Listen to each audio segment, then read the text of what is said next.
Singapore. Singapore. How do you feel about this? I asked for this, so I'm here on my own accord.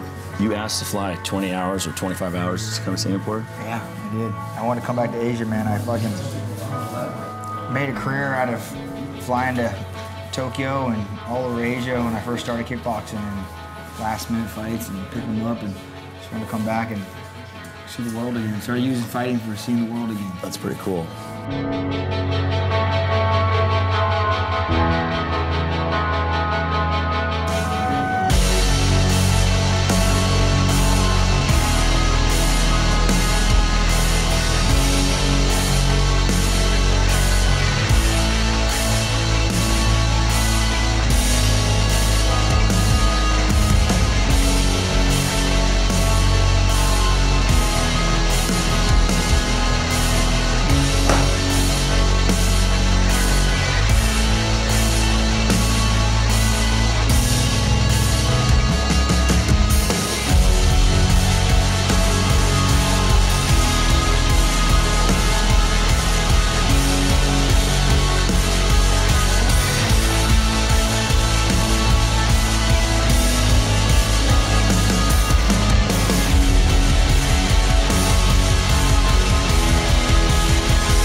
There was a point in time where I had to sponsor either you or Rob McCullough.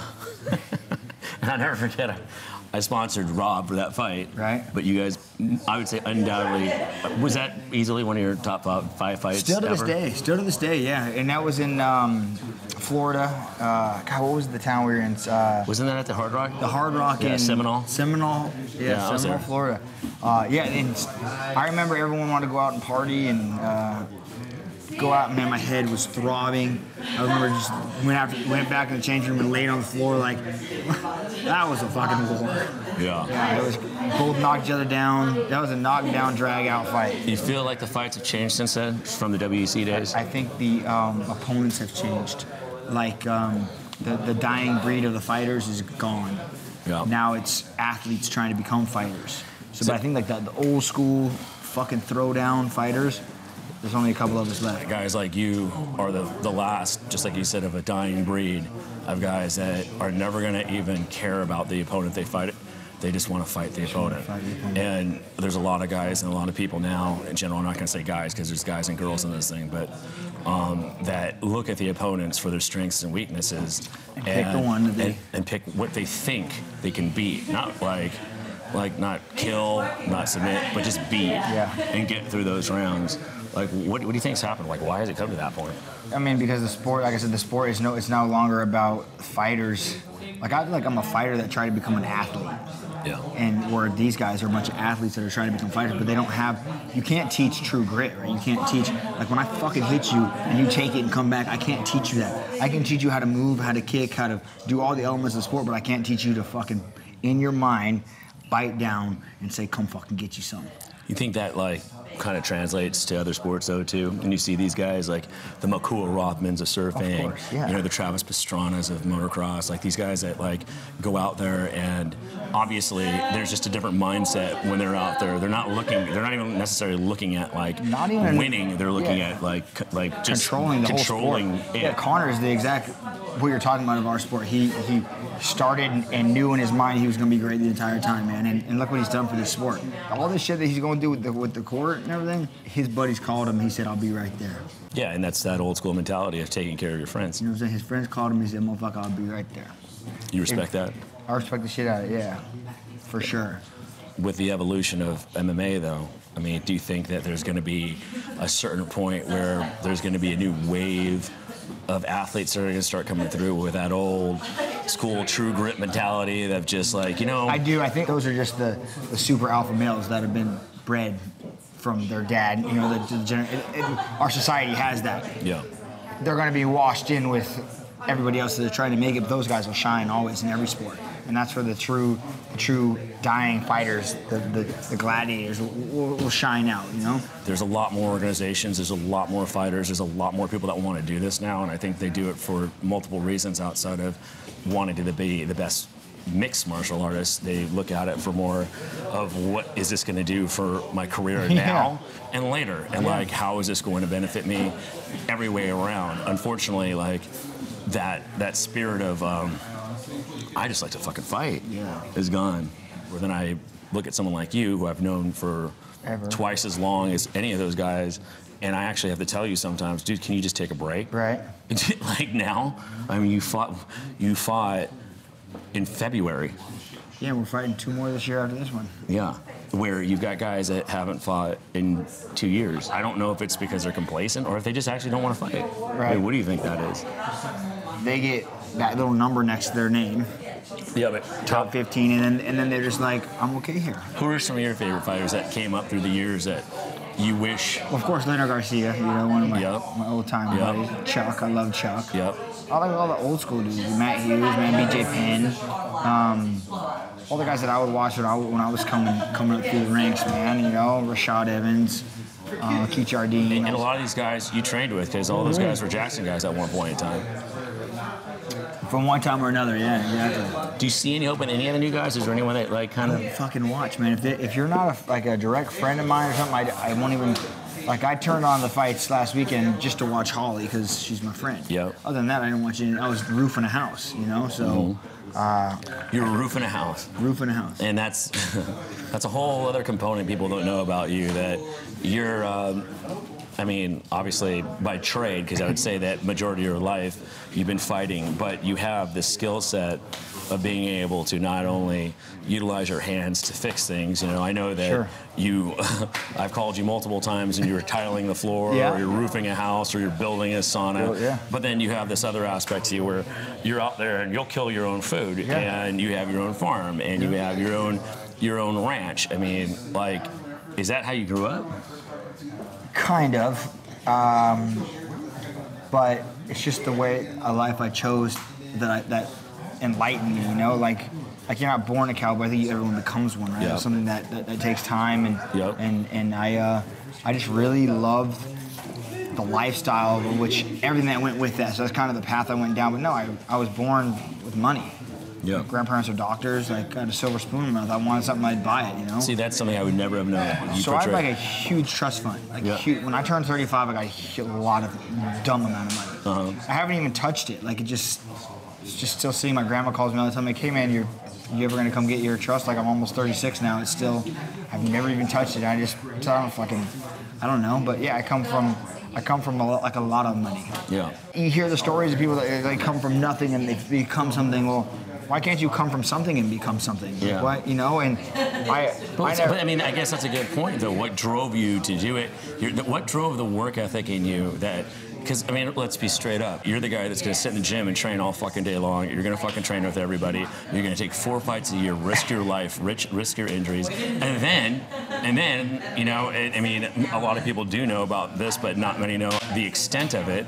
But you're going to go and you're going to fucking ride, you know, mountain bikes or ride motorcycles or go and fucking, you know, you'll go to Alaska to fish or to go down to the fucking Cayman Islands to go scuba diving. In situations that aren't like, we're doing this as a tourist, we're really doing this for real. Yeah. Like, I know how you do your shit. I always wanted, when I was growing up, I never wanted my parents or my grandparents' money. I never wanted that, man. I always wanted to learn and how to become something, you know. My grandfather was a stud, a man of men, you know what I mean? And I just liked his work ethic and always drove to do that on my own. And I love building shit. I love working and hunting and fishing and like scuba diving. I got involved with that. And I want to be the best. I want to learn everything there is to know about it.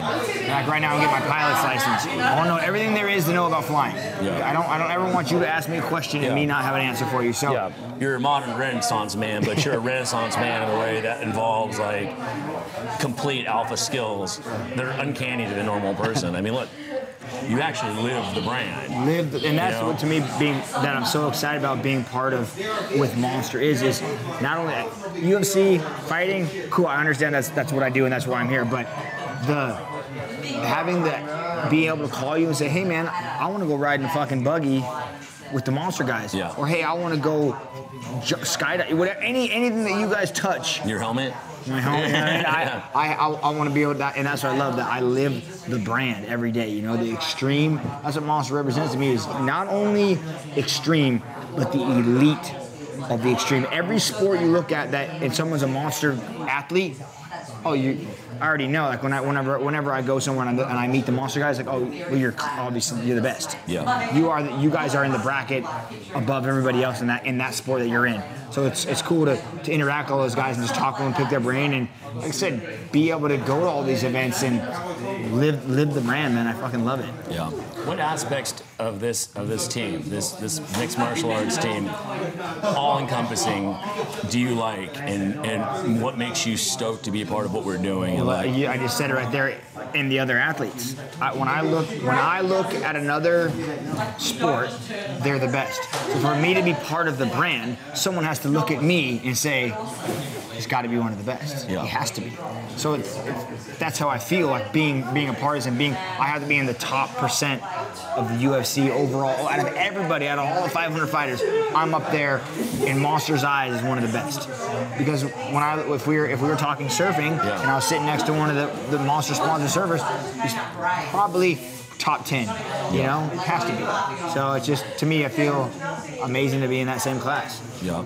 Out of all my sponsors, this is the one I hang my hat on almost the most, just because it's the lifestyle I live, man. You know, and just being part of it is a fucking true honor. It's cool. It's cool to know. I mean, I feel like every day I live, I do something that would merit Monster. You know? Yeah. So, You're gonna be a dad soon. any day. She's in the hospital. What? I just talked to her this morning. She's in the hospital right now? She's in the hospital right now, so... When's she due? She was yesterday. Really? Yeah, so... So you're jetting right out here. Yeah, I mean, so we touched this a little bit earlier. People talk about fighting, and they have problems going on at home. I'd rather be here fighting. Like this is my passion, what I fucking love. So you want to talk about family problems? That's what I do, man. I'm here to fight. I fucking love it. Yeah, I'll be there. I'll be there when I get home. He'll wait. He'll wait. You feel like you want to bring your boy down this road? Not. I mean, it's. No, I won't. I won't teach him. I won't teach him any martial arts. No. And I'm glad I learned late, because I was such a wild motherfucker. Had I had the skill set that I have now back then, I would have hurt a lot of people. But do you think that may have disciplined you then? Or do you think you would have gone the Johnny sweep the leg route and been like fucking everybody up just because you knew how to do it? I was You're fucking that guy. Yeah, I'm that guy. Yeah. Yep, I'd have been in high school, head kicking motherfuckers. So my kid, I'll teach him to wrestle, teach him jiu-jitsu. Yeah. I won't teach him to strike. Yeah. I will keep him far removed. And my kid's gonna play every sport under the sun.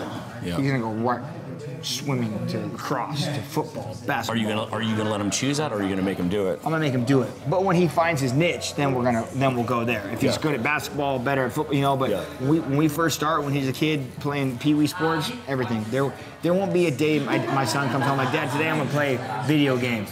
No.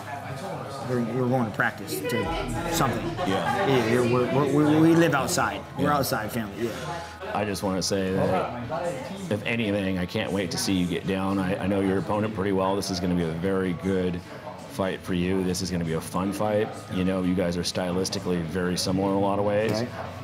I don't think that he's going to understand or feel what real power is, but at the same time, like, you're not going to get a boring fight. Sure. And Absolutely. You know, it's been a long road from WEC to basically you're the guy now. I mean, you know, for so many years when you came through the UFC, you paved your way and you showed who you were, and now, you know, when you say the word cowboy, everyone's synonymous with the guy that's going to come out there and put on a fucking show. He is not in any fucking way going to go out there and pussyfoot and walk backwards and try to score points and, you know, just hopefully see what happens. You're the guy that's going to do it, and that's why people love you. Like, win or lose, you're always the guy. And I just want to say thanks for doing everything you've ever done. We love you. Thank you from back in the day cafe, you know, back with Triumph, you know, for believing me, give me a chance when nobody else would. I mean, so it was cool. It's cool to be here. And like you said, I know I'm getting towards the end of my career. I mean, it's just, that's how life is, man, you know? Yeah, I don't feel so. I got 5 years. I'm going 5 more, but I mean, I just, like right now, if you look at this card, I'm the oldest guy on this card. You are, but you're not. See, look, you're in our game, in this game, you're really, I mean, you've got a solid 5 years. That's not there. But outside of that, which where a lot of people have come through this later in life, you've been fighting for a long fucking time. I know you started, what, 2006? I think WC 2006, right? Yeah, well, no, MMA, not kickboxing. Yeah, okay. Not boxing and kickboxing. Yep. That was the real birth of where the Cowboy came from. But anyway, you know, this shit goes down this weekend. I'm fucking stoked. I flew 22 hours to be here with you. We've gone a long way for a long time, and we're going to keep going. I love you, brother. Thanks for doing this. Set some records. I wouldn't trade a damn thing. Sure. I'd sit here and fucking do this shit with you. Oh, yeah.